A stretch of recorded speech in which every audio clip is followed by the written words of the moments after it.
বন্ধুরা তোমরা সবাই কেমন আছো? আশা করছি সবাই ভালো আছো। কিন্তু আজকে তো আমি একেবারেই ভালো নেই। আমার জ্বর এসছে, বাড়িতে প্রায় সবারই জ্বর।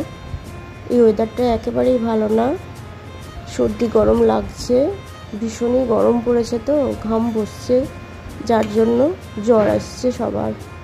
আর জ্বর তো ভাইরাস ফিভার একজনের হলে পরেই বাড়িতে সবারই হয়। যাই হোক, ওইসব কথা বাদ দাও। চলো আজকে আমি তোমাদের জন্য একটা অন্যরকম রেসিপি নিয়ে আসলাম। আজকে আমি বাড়িতে বানিয়েছি কাতলা মাছের কালিয়া, সেটাই তোমাদের সাথে শেয়ার করলাম।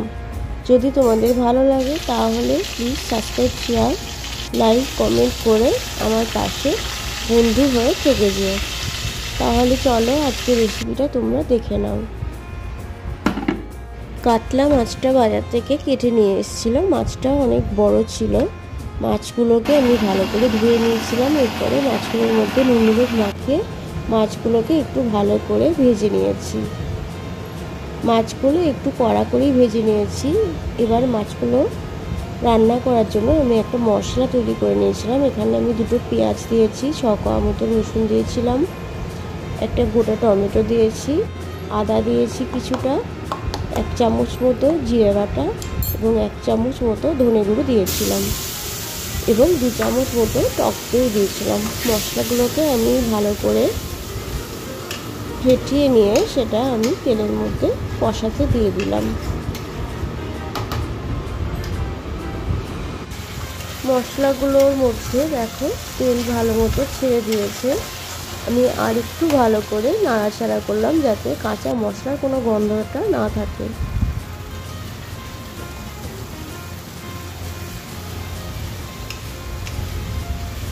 মশলাটা প্রায় আমার হয়ে এসছে।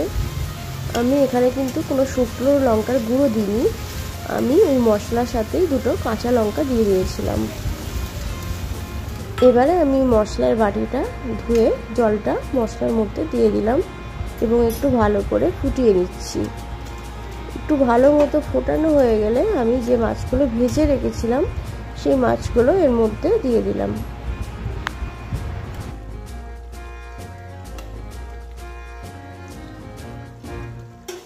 মাছগুলো দেওয়ার পরে দেখো মাছগুলো ভালো মতো ফুটে গেছে, ঝোলটা অনেকটা গাঢ় হয়ে এসছে। আমি আবার এটাকে ভালো করে নাড়াচাড়া করে দিলাম যেন মাছের সব দিকেই ঝোলটা ঢোকে। মাছের কালারটাও দেখো কত সুন্দর এসছে। এবার আমি নামানোর আগে এর মধ্যে গরম মশলার গুঁড়ো দিয়ে দিলাম।